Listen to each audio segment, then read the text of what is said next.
Salve pessoal, tudo bem? Davi Vega com vocês novamente. Bom, hoje eu venho aqui para dar continuidade à série de comentários sobre livros e filmes diversos que eu venho fazendo aqui nesse canal, sempre puxando um pouco para o mundo da literatura, que tem uma imbricação com os conceitos sociológicos e com a história, né?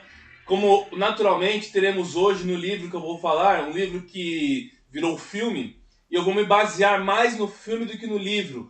O livro do John Steinbeck, que é o Vinhas da Ira, lançado em 1938, 39 mais ou menos, 1939, e a versão cinematográfica gravada pelo grande John Ford, né, com Henry Fonda, de 1940. Bom, mas antes de continuar, eu peço encarecidamente, vocês que vieram encontrar esse canal, saibam que ele é patrocinado pelo Sebo Só Pepitas. O Sebo Só Pepitas é um sebo de excelência, de um projeto que dois amigos meus têm, de mineirar livros nos sebos de São Paulo e disponibilizá-los para a venda para todo o Brasil na sua página do Instagram. E boa parte desses livros são de livros raros. E esses livros raros, então, eles disponibilizam para todo o território nacional. E se vocês falarem que encontraram a página do Só Pepitas através desse canal, do canal da Vivega, vocês ganham 10% de desconto na compra de cada livro. Vale muito a pena, porque com certeza vocês vão se deparar com algum livro que vocês estão procurando, ou vai surgir um novo interesse. Eu vou deixar na descrição desse vídeo aqui a página do Instagram do Sebo Só Pepitas, que é o sebo deles. Vale muito a pena vocês conferirem, tá certo? Bom, vamos falar do livro de hoje, do livro e do filme de hoje. O John Steinbeck, ele nasceu em 1902 e faleceu em 1968. Esse livro ganhou o prêmio Pulitzer de jornalismo, né, de literatura, né, é uma ficção, mas ela traz muitos elementos reais. Então seria como se fosse quase um romance histórico, mas não necessariamente histórico no sentido de envolverem personalidades históricas, mas no sentido de ser ambientado num período histórico, que é o período da Grande Depressão. Esse livro foi perseguido, já vamos falar dessa perseguição ao livro, só que ele vai ter uma nova explosão, um novo protagonismo depois que o John Steinbeck ganhou o prêmio Nobel em 1962. O filme é de 1940, dirigido pelo John Ford, grande diretor de vários filmes de western, principalmente os filmes com o John Wayne, né? E tem o Henry Fonda, que está bem jovem no filme, que faz o papel do Tom Joad. O filme e o livro, né, e o filme retratam uma família no período da Grande Depressão, da quebra da Bolsa de Valores de 1929, depois veio a Grande Depressão, várias pessoas desempregadas nos Estados Unidos, não só nos Estados Unidos como no mundo inteiro, e ele retrata uma família, a família Joad, né, que tem como representante seu filho, que acabou de sair da cadeia numa condicional, que é o Tom Joad, né, que é o Henry Fonda.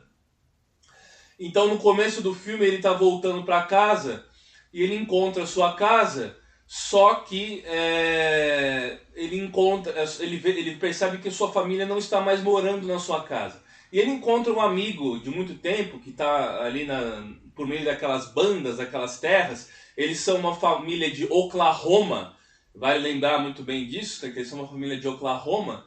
E ele recebe a notícia, através desse amigo dele, que eles foram obrigados a saírem dali, que eles foram despejados de suas terras. Só que eles eram donos das terras, as terras pertenciam à sua família. Só que a especulação imobiliária e aqueles grandes latifundiários que queriam arrendar as terras, eles expulsaram aquelas pessoas das terras com uma lei, por meio da coerção da lei, das forças policiais, e muitos deles tiveram que migrar para outros estados. E aí ele fala que na Califórnia eles teriam plantações de laranjas e uvas em abundância, e que seria muito bom se eles fossem para lá. E aí tem uma cena dos tratores, né, que os tratores dos grandes latifundiários vão derrubando as casas. E um velhinho lá de uma família fica tentando resistir para que não destruam a sua casa. Só que o trator, ele pega até uma espingarda, né? Só que o trator vai lá e passa por cima da sua casa, destrói tudo, acaba com tudo. E ele chorando fica falando, mas isso é errado. Meus avós moraram aqui, meus pais moraram aqui. Essa terra pertence a mim. É muito errado que através da especulação imobiliária a gente perca todas as nossas terras e tudo mais, né? Depois o Henry Fonda, que é o Tom Joad, ele vai encontrar a sua família que está numa outra fazenda lá de Oklahoma e que eles todos querem então migrar para a Califórnia. E aí tem até uma cena de uma janta que eles estão lá, que o avô deles, que é o representante mais velho da família, fica todo empolgado falando que ele quer colher laranjas, que ele quer comer as uvas e que as uvas que escorra o sumo das uvas pelo seu queixo e tudo mais. Mas é bem verdade que quando eles vão partir, ele fica um pouco desesperado e não quer ir mais. Eles são obrigados a dar um remédio, um calmante para ele dormir, para levar ele dormindo na viagem. Eu já vou falando que esse vídeo aqui contém spoilers, tanto do livro quanto do filme, porque eu quero comentar em cima disso com um viés sociológico, né? Então eu tenho que falar das passagens do livro, então eu vou estar falando... eu vou falar, melhor dizendo, né? Eu vou falar spoilers do livro, né? E do filme também. Bom, por que chama As Vinhas da Ira, né? As Vinhas da Ira, esse título faz muito The Grape of Wrath, né? The Grape of Wrath em inglês. Tem esse título porque faz muito mais sentido para os norte-americanos, porque eles têm uma canção, que é aquela canção Glory, Glory, Aleluia. Essa canção é uma canção da Guerra Civil norte-americana dos estados do norte. E ele fala que nessa canção virão então as vinhas da ira, né? Ele menciona as vinhas.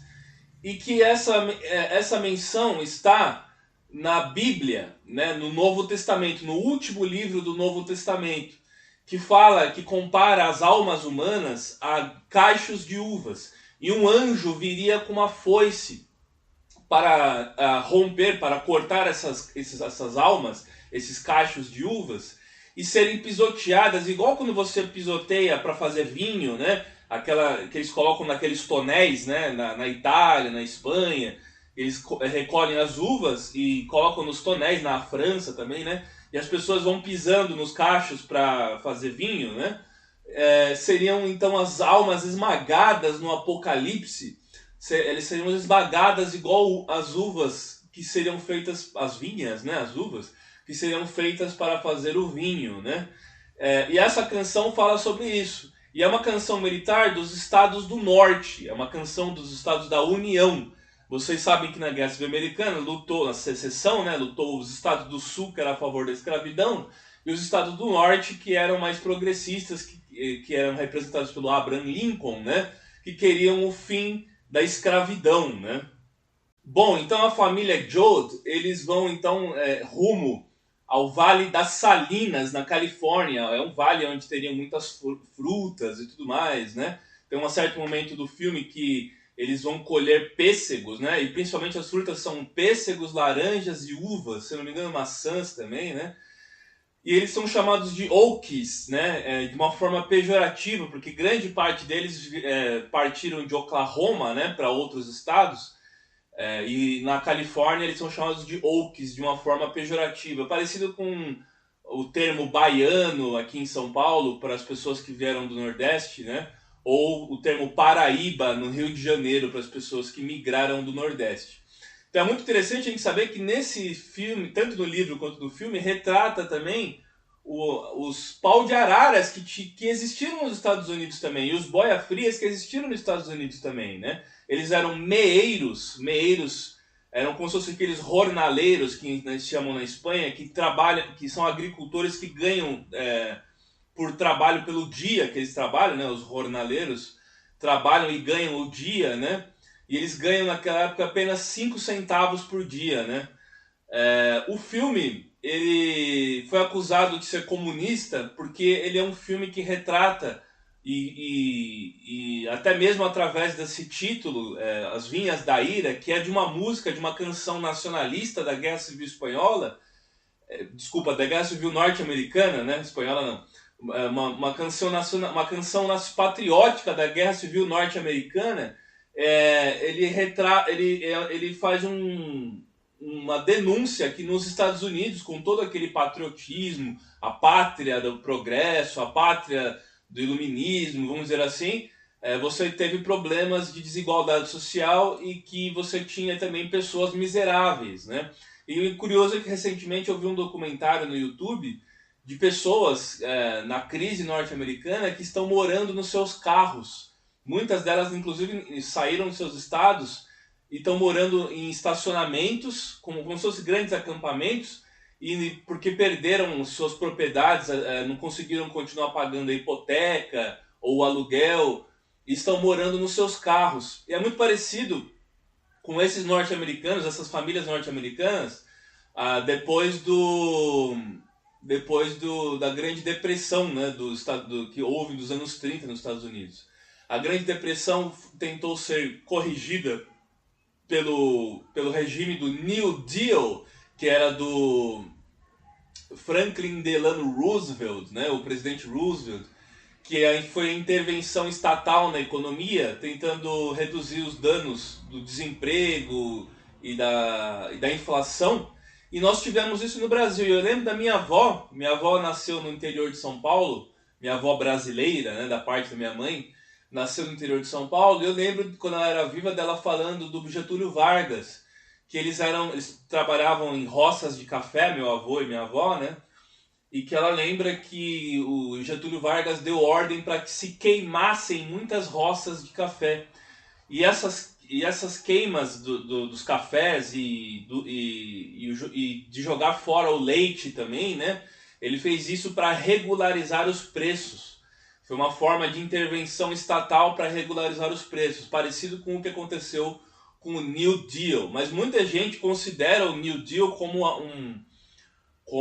uma medida ditatorial e autoritária, né, do Estado intervindo na economia e tudo mais, né? Bom, então, nesse livro do John Steinbeck, que virou o filme depois com do Henry Ford, do John Ford, eles exibiram na União Soviética esse filme, tentando trazer a opinião pública da União Soviética e tudo mais, e os soviéticos queriam usar esse filme como propaganda anti-americana também, só que foi uma grande decepção, porque mesmo eles sendo miseráveis no livro, tanto no livro quanto no filme, eles eram donos de terra, eles possuíam um pedaço de terra, por mais que o Estado tivesse roubado a terra deles, né? E eles tinham um caminhão, que é o caminhão pelo qual a família se desloca até a Califórnia. E mesmo nessa miséria, eles eram ainda superiores, eles eram ainda mais ricos do que o cidadão comum soviético. Então o filme não deu muito certo para a propaganda soviética, né? Porque o cidadão americano, mesmo eles sendo os mais miseráveis dos Estados Unidos, ainda tinha uma condição melhor do que a pobreza que tinha nos países comunistas, né, da União Soviética e tudo mais, né? Bom, eles então se deslocam de Oklahoma para Califórnia e eles vão basicamente em um caminhão, num número de 8 ou 9 pessoas. Ele tem uma irmã que está grávida e tal. E aí eles chegam num acampamento. E esse acampamento, a gasolina do caminhão acaba, eles são obrigados a empurrar o caminhão. E é basicamente um pau de arara, muito parecido com o êxodo rural que aconteceu no Brasil nos anos 50 por parte de pessoas de outros lugares do Brasil, como principalmente do Nordeste, que vieram uma espécie de transumância, né? Uma transumância de grandes populações que se deslocaram de uma região para outra, vieram do Nordeste a São Paulo, para o Sudeste, né? Principalmente para o Sudeste de São Paulo, pessoas que vieram do interior também. Minha mãe, por exemplo, nasceu no interior de São Paulo, ela é paulista, mas ela saiu de sua cidade e veio para a capital também, na sua juventude, né? Bom, então eles vão empurrando o caminhão sem gasolina, eles conseguem chegar conseguem chegar num acampamento, né? A avó deles, a matriarca da família mais velha lá, ela acaba falecendo, né? E eles têm vários diálogos em cima desses eventos trágicos, sempre diálogos a nível individual e nível coletivo. E o John Steinbeck, ele escreveu esse livro falando que é dividido em partes que são individualistas, que contam a história da família individual, a trajetória da família individual, e partes que são como se fossem ensaios coletivos, falando das ideologias, falando da pobreza e tudo mais, que são ensaios muito parecidos com um ativismo político-social, né? Por isso que o livro foi proibido também, acusado de ser comunista, né? O John Steinbeck foi acusado de ser comunista, e muito tempo depois veio a Segunda Guerra Mundial e o foco foi outro. O foco não ficou muito nesses problemas. Só que depois, nos anos 50, você vai ter o macartismo, né? Que era daquele senador McCarthy, né? Que era uma perseguição a tudo que fosse social. Não necessariamente, tudo que era social era considerado comunista. E o livro foi, então, chegou a ser queimado em praça pública, esse livro. Chegou a ser queimado, inclusive, né? E o próprio Charlie Chaplin, que vivia nos Estados Unidos, teve que sair dos Estados Unidos acusado de ser comunista, né? Então toda a arte, ou todo mundo que tinha um discurso mais social, foi taxado e considerado comunista, né? Bom, o livro vendeu 500.000 de cópias logo nos primeiros meses de seu lançamento, em 1939, né? E depois veio a versão cinematográfica do John Ford em 1940, né? Bom, o que acontece então quando eles chegam naquele acampamento? Eles vão colher frutas e vão ganhar 5 centavos por cada caixa. Cada caixa de frutas que eles conseguem colher, eles ganham 5 centavos apenas por cada caixa. E eles ficam animados, ficam contentes que vão conseguir um emprego e tal. E aquelas ofertas de emprego que eles tinham visto ainda em Oklahoma eram tudo mentiras, eram enganação. Então muitos deles foram enganados, achando que iam chegar na Califórnia e iam ter ia ter um emprego esperando por eles lá. Então muitos deles levaram até os panfletos e foram enganados. Mas eles conseguem esse emprego nesse acampamento. E aí o Tom Joad, que é o Henry Fonda, ele encontra um grupo de rapazes jovens também, assim, adultos jovens, né? Que fala para ele que tudo aquilo é uma mentira, porque eles começam ganhando 5 centavos por caixa, mas à medida que vai chegando cada vez mais migrantes, cada vez mais pessoas em situações desesperadoras, eles vão abaixar o preço que eles querem pagar para eles. Se eles não aceitarem, terão milhares que estão aceitando e que vão abaixar para 2,5 centavos, para cada caixa ser 2,5 centavos. E ele fica horrorizado com aquilo, né? Que com 5 centavos eles conseguem fazer uma refeição, mas com 2,5 centavos a refeição não conseguem fazer uma refeição completa. E aí a polícia descobre esse grupo de jovens e tenta prendê-los, né? E chegam os xerifes, por exemplo, e o Tom Joad se envolve numa briga, os companheiros dele são mortos, acusados de serem subversivos, de serem agitadores, e ele foge com um ferimento na cabeça. E aí a mãe dele esconde ele. E eles precisam sair dali agora porque ele está sendo procurado pela polícia, né? E aí ele começa a ter contato com a resistência a tudo isso, com aqueles que estão lutando por uma condição melhor, porque eles são revolucionários, vamos dizer assim, né? Mas não são revolucionários no sentido de quererem mudar a situação precária e terrível que eles estão vivendo, né? Então eles saem dali e vão para um outro acampamento. E esse outro acampamento, eles encontram um acampamento que é muito mais humanizado. Tanto que o dono do acampamento, o presidente do acampamento, lá, o encarregado, fala que eles têm água encanada, que eles têm chuveiro. As crianças nunca viram um chuveiro, né? Que eles têm um banheiro próprio, não são banheiros coletivos. Que eles podem trabalhar lá, eles recebem um salário decente. E aí lembrou muito essa parte, né? Me lembrou muito do Robert Owen, que fez aquele experimento socialista em New Harmony, em Indiana, no estado de Indiana, nos Estados Unidos, e que tinham grandes empresários que tinham uma visão mais humanista, né, vamos dizer assim, das coisas, que acabaram por criar essas comunidades de trabalhadores, né? Só que a polícia não via com bons olhos e queria desmantelar, desmantelar, né? Queria acabar com essas comunidades.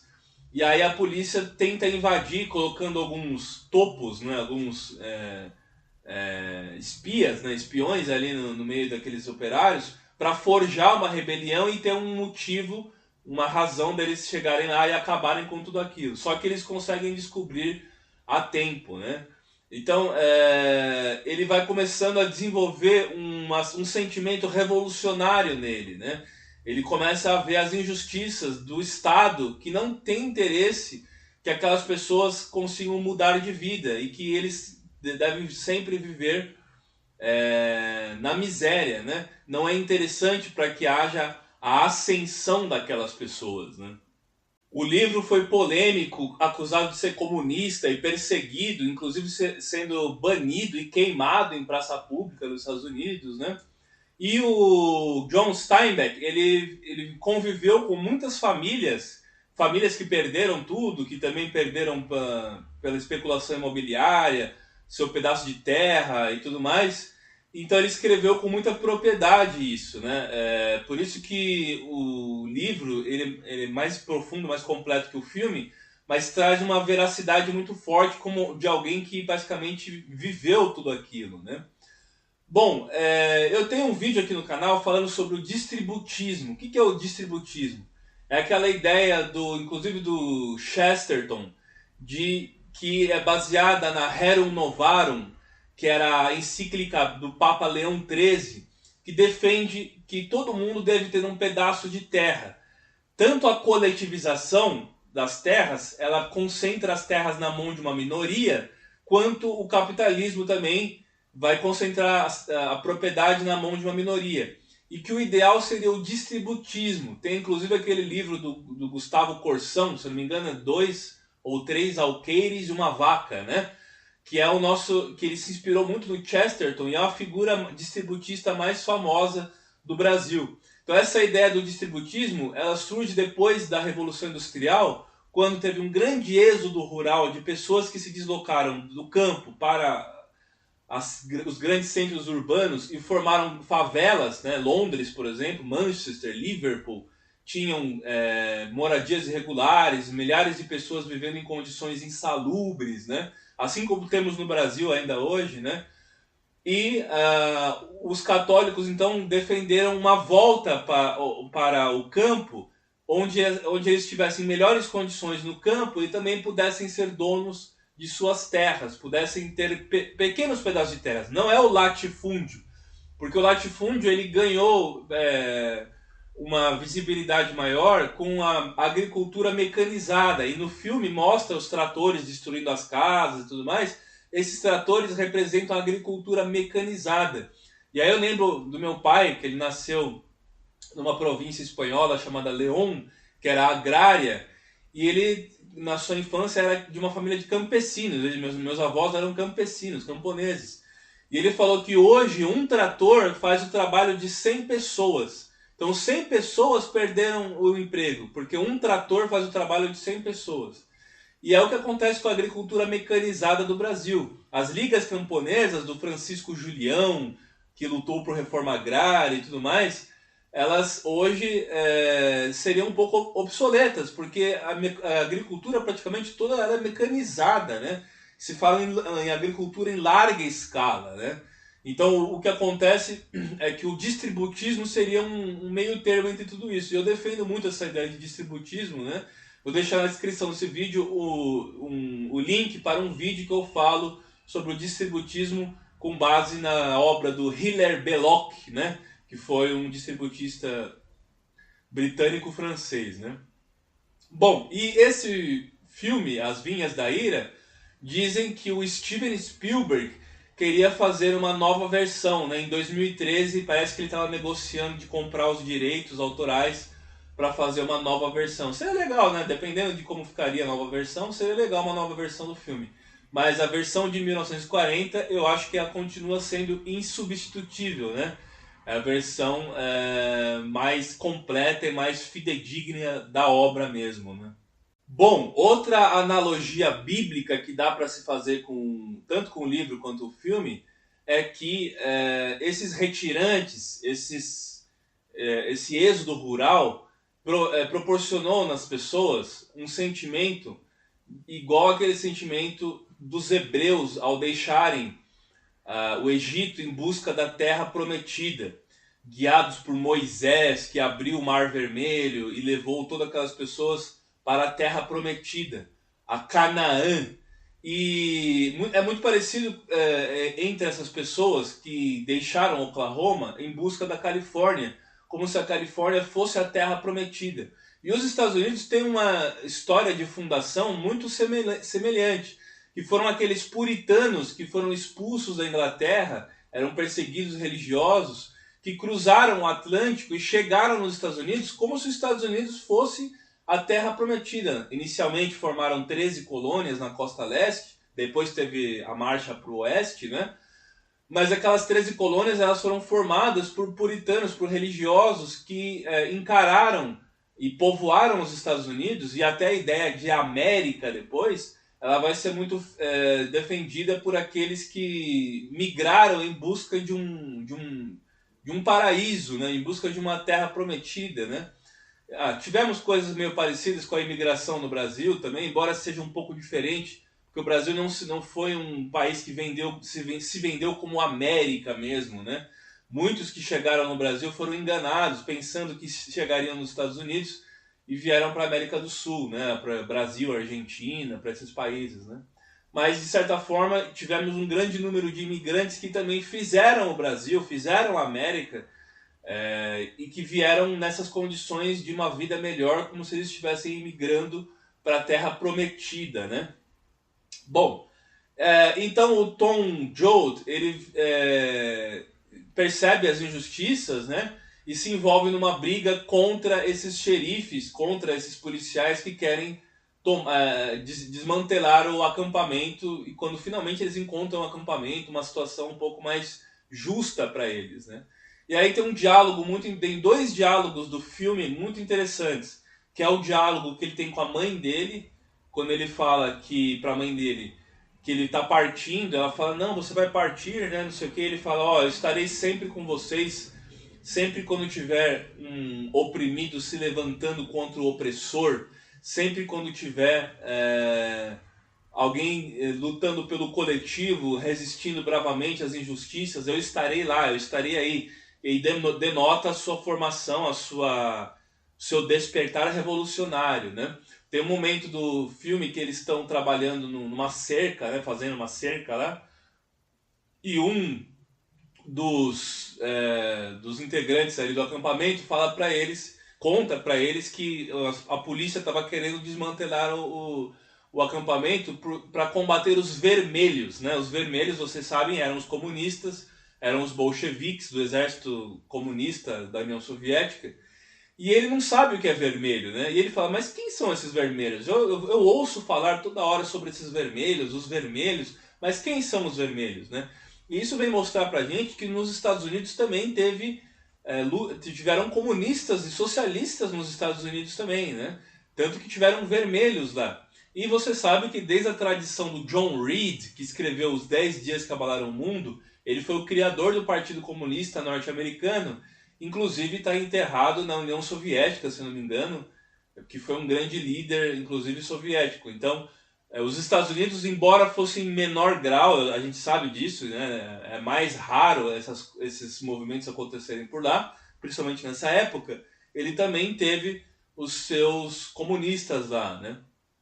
E um outro diálogo que tem no filme, que é muito importante também, é o diálogo da mãe dele com outros membros da família, quando eles estão no final do filme, o Tom Joad vai embora, sem rumo, porque ele está numa condicional, ele acabou de sair da cadeia, né? Ele está numa condicional, e ela fala para aquela família que os pobres são muito mais fortes do que os ricos. Os pobres são como as águas de um rio, que tem quebras, tem cachoeiras, tem quebras no meio desse percurso do rio, mas elas continuam sempre fluindo. Os ricos, quando eles perdem tudo, eles são fracos, muitos se suicidam, muitos não aguentam o tranco, muitos desistem da vida. Os pobres perdem tudo toda hora, o pouco que eles têm, eles perdem a toda hora, e eles têm uma capacidade de se reerguer muito forte, de começar do zero muito forte, né? Uma capacidade que os ricos não têm, né? Então aí fica o discurso dela no final do filme, e aí o filme termina. Bom, eu já dei spoiler, contei o filme inteiro, mas vale muito a pena vocês assistirem, porque o arranjo de câmeras e da narrativa do filme dá muita impressão daqueles que são os opressores, daqueles que são os oprimidos, toda essa ideologia, toda essa questão social que está embutida no filme, que ele pegou do livro, né, que seriam as partes coletivas do livro, ele constrói com imagens do filme. O John Ford fez um trabalho brilhante. Então vale muito a pena vocês assistirem. Tem completo no YouTube, inclusive dublado. Tem dublado completo no YouTube que eu vi, né? Vale muito a pena vocês assistirem, então, As Vinhas da Ira, título que faz um trocadilho com a música Glória, Glória, Aleluia, que é uma música patriótica do norte dos Estados Unidos, que é para incomodar mesmo, que é para mostrar que, embora os americanos sejam patriotas, sejam o país mais rico do mundo, mais próspero e tudo mais, eles também têm problemas sociais no país. E recentemente, que nem eu vi nesses documentários, muitas pessoas perdendo suas casas, morando nos seus carros, com subempregos, né? Inclusive cracolândias, lugares dos Estados Unidos com miséria, com pessoas morando na rua em barracas, não deixa de mostrar que até mesmo na nação mais rica e mais próspera do mundo também existem, infelizmente, grandes desigualdades sociais e problemas sociais também, né? Então é isso, essa é a minha dica para vocês, As Vinhas da Ira, do grande John Steinbeck, direção do filme do John Ford, estrelado pelo Henry Fonda. Então eu peço encarecidamente, curta, se inscreva, compartilhe no canal, compartilhe esse vídeo para aquela amiga ou amigo que também gosta de literatura, e vamos sempre promover a cultura universal. Valeu, gente! Grande abraço!